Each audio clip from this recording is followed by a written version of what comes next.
Well, moving on to 5A, the Snider Panthers playing a familiar face at a familiar place. Just 2 seasons ago, the Panthers went down and beat Westfield for a regional championship. This year's group of seniors were sophomores back then, and tonight, more than just a regional on the line.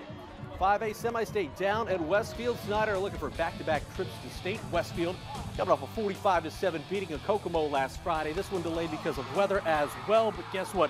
You couldn't rain on Michael Hopper's parade, at least not early on. The Snider quarterback on the first play from scrimmage for the Panthers, picking up the first down, led to a Paul Boozman field goal. How good has he been in his career? 3-zip Snider. Later in the first, it's Hopper doing it again. This is not a replay, folks. The quarterback picking up some chunk yardage with his legs. That would lead to this. Christian Covington with a 2-yard touchdown run. He goes over 1,000 yards for the season on this game. 10-zip Snider after one, and the Panthers sitting pretty. One thing the fans wouldn't like, at least those Snider fans, this in the second quarter. Westfield's Will Harrison with a field goal to cut it to 10-3. Then it's Andy Sweet to Evan Manley for the touchdown, and we are tied at 10-all.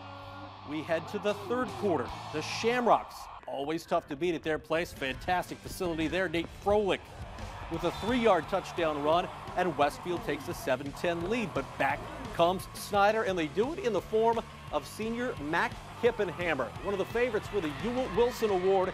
It's Hippenhammer on the reverse, and 64 yards later, he finds pay dirt. Hippenhammer with a big touchdown to make it 17-all. But later, you're going to see some problems for the Snider football team. They turn it over here. It's Hippenhammer. The ball comes loose, and that would be critical because Westfield recovers. They've got good field position, and they can kick the football. We're talking a 53-yarder. Whoo, in this kind of weather, yeah, it gets through. That makes it a 20-17 Westfield lead. They would tack on another field goal to make it 23-17. Meanwhile, Snider's offense stymied by that Shamrocks D, and it's Westfield knocking off the defending state champs by a final of 23-7. Well, we're proud of them. We're proud of them. The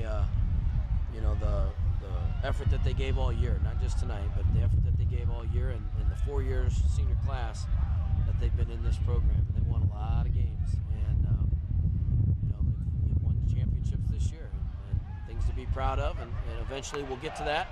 Right now we're disappointed because we didn't get what we set out to do, and that's life. Sometimes you work as hard as you can and you don't get everything you're striving for, but we're proud of them. They're going to turn out to be great people, but they've contributed to the championship tradition of Snider football, and that's all we ask.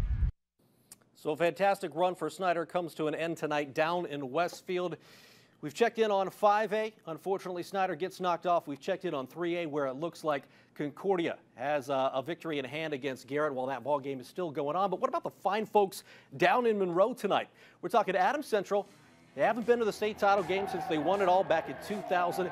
Could they make their second trip to Indy next Saturday? We're going to find out as the Jets battle Pioneer. 1A semi-state coming up next on The Zone.